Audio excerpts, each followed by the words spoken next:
Hey guys, आज हम लोग पेटेंट एग्जामिनर या पेटेंट ऑफिसर के बारे में बात करेंगे। इसका exam ministry of government commerce industry के अंदर आता है और इस एग्ज़ाम में 3 टियर होते हैं, प्री, मेंस और इंटरव्यू। तो इसकी जो डेट आई थी अभी 1 महीने के लिए, 1 महीने से भी कम के लिए ये पोर्टल खुला हुआ था। वैसे तो 4 अगस्त थी इसकी लास्ट डेट, लेकिन 3 दिन के लिए एक्सटेंड कर दी गई है।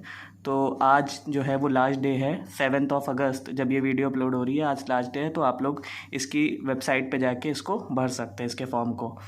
अच्छा, तो अब हम लोग बात करते हैं कि ये एग्ज़ाम में क्या क्या पूछा जाता है और कितने टीयर्स में ये एग्ज़ाम होता है। तो सबसे पहले जो है वो क्वालिफाइंग एग्ज़ाम होगा प्री का, मतलब इसे सिर्फ आपको क्वालिफाई करना होगा। और जैसे आप इस एग्ज़ाम को क्वालिफाई करते हो तो उसका कुछ परसेंटेज निकाल के, मतलब जितने बच्चे क्वालिफाई करेंगे उसका कुछ परसेंट जो है मेंस एग्ज़ाम में अपीयर होंगे, और फिर जो मेंस एग्ज़ाम को पास करेगा वो इंटरव्यू में अपीयर होगा। तो ध्यान देने वाली बात यह है कि आपका जो प्री एग्ज़ाम है वो सिर्फ क्वालिफाइंग नेचर का है, जिसके अंदर English, reasoning, math, GS, GK और इंटेलेक्चुअल प्रॉपर्टी, जो कि यहाँ पे मैंने आईपी से शो किया, intellectual property right. Intellectual property right के अंदर आपका पेटेंट, कॉपीराइट, ट्रेडमार्क, ये सब चीज़ें होती है। तो क्योंकि उसी का एग्ज़ाम है तो इसलिए आपको थोड़ा सा उसके बारे में भी जानकारी होनी चाहिए। अब इसका वेटेज क्या रहता है वो भी आप देख लीजिए।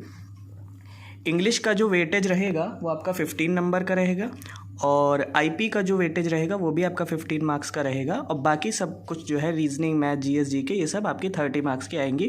टोटल आपका 2 घंटे का एग्ज़ाम होगा और 150 मार्क्स का ये एग्ज़ाम होने वाला है आपका। ठीक है, अगर आप इसको क्वालिफाई करते हैं तो आप मेंस एग्ज़ाम में अपीयर हो सकते हैं। मेंस एग्ज़ाम में आपका 2 टियर में एग्ज़ाम, फिर इसका 2 पार्ट में एग्ज़ाम होगा। पहले इसका प्री का ही सिलेबस वापस से पूछा जाएगा, थोड़ा सा एक्सटेंड करके लेकिन अब इसमें मार्क्स आपके ऐड होंगे जो कि 100 मार्क्स का होगा। और इसी के साथ एक ऑप्शनल भी होगा, यानी कि आपने जैसे फिज़िक्स से लिया है आपने ऑप्शनल, तो आपको फिज़िक्स का पेपर देना होगा जो कि 300 मार्क्स का होगा, और सब्जेक्टिव टाइप का ये पेपर होता है। इसके अलावा जो आपका ये है, जो प्री का सिलेबस दोबारा पूछा जाएगा, ये आपका ऑफलाइन मोड में होगा ओएमआर शीट के ऊपर, और इसमें आपका डिस्क्रिप्शन वाला पेपर होगा, यानी आपको इसमें लिखना पड़ेगा। यानी आपको पास कोई फिजिक्स का क्वेश्चन होगा, जैसे कि मान लीजिए मैक्सवेल इक्वेशन पूछेंगे, तो मैक्सवेल इक्वेशन क्या होती हैं, फिर उससे रिलेटेड एक न्यूमेरिकल, यानी न्यूमेरिकल और थ्योरी साथ में पूछे जाएंगे। ये 100 मार्क्स का होगा और ये 300, टोटल मिला के आपको 400 मार्क्स का इसमें गेन करने पड़ेंगे। जब यहाँ आप क्वालिफाई कर जाते हो तो इसका कुछ परसेंटेज, मतलब कुछ बच्चे जो हैं इंटरव्यू में बुलाए जाएंगे। इंटरव्यू जो है आपका वो 100 मार्क्स का होगा और इसके भी नंबर ऐड होंगे। तो आपका टोटल जो है 300 + 400 400 और फिर 100 500, टोटल आपका जो पेपर होगा वो 500 मार्क्स का है, जिसमें से जो मेंस का वेटेज है वो 80% है। मेंस का जो वेटेज है वो आपको 80% देगा, और इंटरव्यू जो है वो 20% का है। तो आपको सारा जो खेल है वो यहाँ पे मेंस का ही है। तो आपको मेंस में भी आपका ऑप्शनल के ऊपर है, क्योंकि आप प्री अगर निकाल रहे हो तो आपका इसका भी सिलेबस तैयार हो जाएगा। जो मेंस में आपके सेम सब्जेक्ट होंगे, बस मार्क्स जो है वो इसमें 100 मार्क्स का पूछा जाएगा, तो यहाँ पर थोड़े थोड़े मार्क्स कम हो जाएंगे, लेकिन ये सिलेबस जो है वही ये रहेगा। बस इसमें हो सकता है इंग्लिश थोड़ी सी ईजी पूछ ले, इसमें थोड़ी सी एडवांस पूछ ले, बस इतना अंतर रहने वाला है। तो आप लोग ज़रूर इस फॉर्म को भर दीजिए, क्योंकि ये बहुत ही इंपॉर्टेंट एग्ज़ाम है, और इसमें आपकी ग्रेड पे बहुत अच्छी है, इसमें सैलरी बहुत अच्छी है, आपके एक असिस्टेंट प्रोफेसर से भी अच्छी सैलरी मिलती है इसमें ज्वाइनिंग के टाइम पे। अब बात करते हैं कि आपको इसे पढ़ना कैसे है। तो सबसे पहले बात करते हैं इंग्लिश की। तो इंग्लिश इसमें बहुत ही एडवांस लेवल की नहीं आती, बहुत ही आपको बेसिक पता होने चाहिए, synonym, antonym, one word substitution, error analysis. तो इसमें इंग्लिश में आपको जो है नीतू सिंह की पब्लिकेशन की बुक आती है, उसे आपको फॉलो करना है। उसके भी बहुत ज़्यादा डीप में नहीं जाना है, ऊपर ऊपर से आपको पढ़ना है। इसके साथ ही रीजनिंग में जो है आपको कोई भी, आप एसएससी की प्रीवियस ईयर लगा लीजिए 5-6 साल के, ठीक है, 30 क्वेश्चन के सेट होते हैं, उसी में से फंसेगा। मैथ्स जो है वो आपको कहाँ से करनी है, मैथ्स एसएससी की बुक आती है एक, ठीक है, राकेश यादव की, उससे आप कर लीजिएगा। जीएस का जो पोर्शन है, ठीक है, जनरल साइंस का पोर्शन, वो जो है हम लोग जैसे जीएस की बात करते हैं तो जीएस में आपको ल्यूसेंट की कोई भी बुक फॉलो कर लेनी, हिंदी या इंग्लिश, जो भी आपका जिस भी सब मतलब आपने लैंग्वेज से पढ़ा हुई है उसको वो फॉलो कर सकते हैं। इसमें फिजिक्स, केमिस्ट्री, मैथ आपको जीएस में पढ़नी पड़ेगी, ठीक है।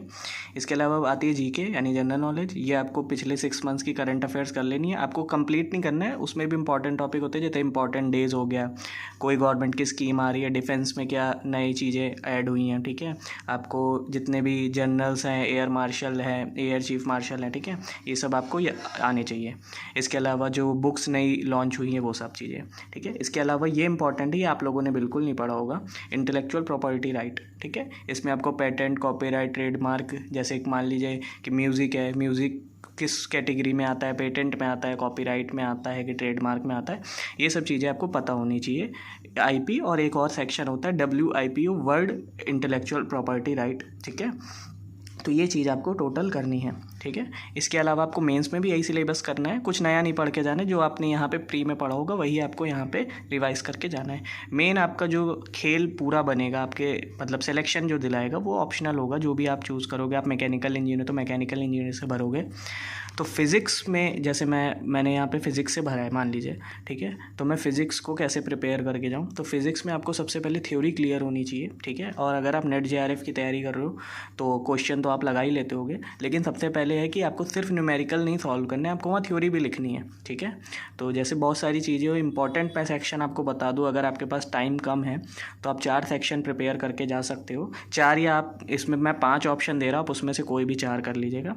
सबसे ईजी जो आपको पड़ेगा वो क्लासिकल मैकेनिक्स है, और न्यूक्लियर फिजिक्स में आप पार्टिकल फिजिक्स कर सकते हो, जैसे कि मैं यहाँ लिखे दे रहा हूँ, आप नोट डाउन कर लीजिएगा। सबसे पहले आपको क्लासिकल मैकेनिक्स करनी है,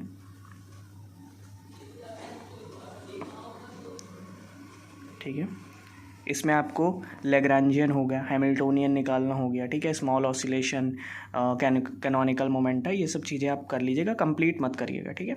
इसके अलावा आपको न्यूक्लियर फिजिक्स में पार्टिकल फिजिक्स वाला पोर्शन करना है, ठीक है। पार्टिकल फिजिक्स में यानी आपको पता होगा कि यहाँ पे कोई रिएक्शन दी हुई होती है और यहाँ पे आपको रिएक्शन दी हुई होती है, और कहते हैं कि ये रिएक्शन अलाउड है या फॉरबिडन है, ठीक है। इसके अलावा एक और ऑप्शन आप कर सकते हो EMT, ठीक है, इलेक्ट्रोमैग्नेटिक थ्योरी में भी 3 पार्ट होते हैं, एक इलेक्ट्रोस्टैटिक होता है, एक मैग्नेटोस्टैटिक होता है, एक EMT का पोर्शन होता है। तो आप ये दोनों चाहे छोड़ सकते हो, आप EMT ज़रूर करके जाइएगा, ठीक है, इलेक्ट्रोडायनेमिक्स जिसे हम कहते हैं, ठीक है। ये भी ईजी पोर्शन, अगर आपने MSc की हुई है तभी आप फॉर्म भर रहे हो तो आपने ज़रूर पढ़ा होगा फिजिक्स में EMT, ठीक है। इसके बाद जो आता है वो क्वांटम है, ठीक है, क्वांटम मैकेनिक्स।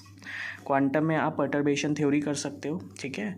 इसके अलावा जो है आप जितने भी टाइप के पोटेंशियल्स हैं, 2D पोटेंशियल, 3D पोटेंशियल, ठीक है, ये सब चीज़ें आप करके जा सकते हो। अगर आपको बहुत ही ज़्यादा सिलेबस पूरा नहीं पढ़ के जाना है, ठीक है, वैसे तो जिन्होंने तैयारी पहले से कर रहे हैं जो लोग, ठीक है, वो लोग पूरा सिलेबस करिए, लेकिन जिनकी बिल्कुल लग रहा है कि आज ही मैंने फॉर्म भरा है, 1 महीने से भी कम का समय है, तो आप इतना तो करके जाइएगा ही, क्योंकि आप प्रीवियस ईयर पेपर अगर देखोगे तो इन्हीं सेक्शन में से ज़्यादा क्वेश्चन आए हुए हैं, ठीक है। अगर आपके पास फिर भी समय बचता है तो आप इलेक्ट्रॉनिक्स के अंदर ऑप-एम्प जरूर पढ़ के चले जाइएगा, ठीक है, डिजिटल इलेक्ट्रॉनिक्स का जितना भी है, और इसके अलावा ऑप-एम्प, ठीक है। डिजिटल इलेक्ट्रॉनिक्स में आप लोग फ्लिप फ्लॉप्स हैं, ये सब आपको बेसिक है, बूलियन अलजेब्रा हो गई, ठीक है। इसके अलावा काउंटर, शिफ्ट रजिस्टर, ये सब आप कोई भी आधे घंटे की वीडियो देख के कंप्लीट कर सकते हो, बहुत ज़्यादा टफ नहीं पूछा जाता है। तो मेरे ख्याल से आपको पता चल गया होगा, ओवरऑल एक बेसिक आइडिया लग गया होगा कि इसमें क्या क्या चीज़ें पूछी जाती हैं, ठीक है। इंटरव्यू में भी आपका यही पूछा जाएगा, जितने भी यहाँ सिलेबस मेंशन है। खासकर आपको जब आप इंटरव्यू में पहुँच जाओगे तो आपको IP वाला सिलेबस जो है बहुत अच्छे से करके जाना होगा, क्योंकि आप जिस एग्ज़ाम में अपीयर हो रहे हो, जो बनने के लिए अपीयर हो रहे हो, पेटेंट एग्जामिनर, तो आपको उस एग्ज़ाम से रिलेटेड वो चीज़ें पूछी जाएंगी, जनरल नॉलेज, और आपने जो ऑप्शनल लिया था फिजिक्स, उससे क्वेश्चन बनते हैं। चाहे आप रीजनिंग, मैथ, GS GK ना याद हो आपको, वो चलेगा, लेकिन IP इंटेलेक्चुअल प्रॉपर्टी राइट, इसके बारे में आपको पूरी जानकारी होनी चाहिए इंटरव्यू के टाइम पे। तो मुझे लगता है कि मैंने लगभग सारी चीज़ें बता दी हैं, और आप लोग, आज लास्ट डेट है तो आप फॉर्म ज़रूर फिल कर दीजिए, ये बहुत ही अच्छी अपॉर्चुनिटी है आप लोगों के लिए। और थैंक यू। अगर वीडियो के लिए कोई सजेशन है तो कमेंट आप कर सकते हैं। थैंक यू, और चैनल को सब्सक्राइब कर लीजिए।